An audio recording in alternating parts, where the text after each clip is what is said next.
China's military says it will take all necessary measures to safeguard its national interests. It follows a U.S. Navy operation in the South China Sea. A U.S. Navy warship sailed very close to Chinese claimed islands. Washington confirmed the operation and says it will happen again. CCTV's Roy Rottenberg is following this story for us. Roy, basically another day of strong reaction from China here. That's right. And again, this has to do with Tuesday's Freedom of Navigation operation, or FONOP. That's the term used by the Americans. They say the islets they passed by on Tuesday are not protected by UN conventions because during high tide they're submerged.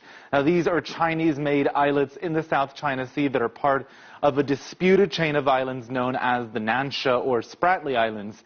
China says the U.S. moves do not reflect Washington's self-proclaimed neutrality in the dispute, and Beijing views the operation as unnecessarily aggressive. Now, on Wednesday, a Chinese military spokesman accused the U.S. of trying to exert its dominance in the region. We strongly urge the U.S. side to earnestly respect China's national sovereignty and security concerns, properly cope with divergences to follow the principle of no conflict, mutual trust, win-win cooperation, take concrete measures to correct the wrongdoings and prevent such incidents from happening again. And Roy, from what we understand, the naval heads of both countries due to speak on Thursday. That's right. That's according to U.S. officials who say both officers initiated the discussion, but the U.S. also says that its navigation exercises will continue. Freedom of the seas is a fundamental principle which must be protected. And that's one of the reasons why the U.S. Navy exists. And operations in international waters are just that. They're operations in international waters. They're not meant to be, nor should they be perceived by anybody as provocative.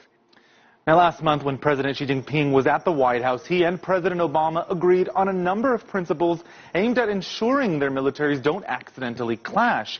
Analysts say that desire for cooperation echoed other decisions taken by the Obama administration. For example, back in 2014, the U.S. invited China to participate for the first time in U.S.-led naval exercises in the Pacific. And next week, a trio of Chinese warships are due to visit the U.S. state of Florida, where American sailors, we understand, will get a tour of carriers. Also, Admiral Harry Harris, the head of U.S. Pacific Command, he's due to visit Beijing next month for high-level talks with his Chinese counterparts. Those were scheduled, of course, before this week's events, and if they go ahead, no doubt RCA issues like the South China Sea and these operations will come up. All right, CCTV's Roy Rottenberg. Thank you, Roy.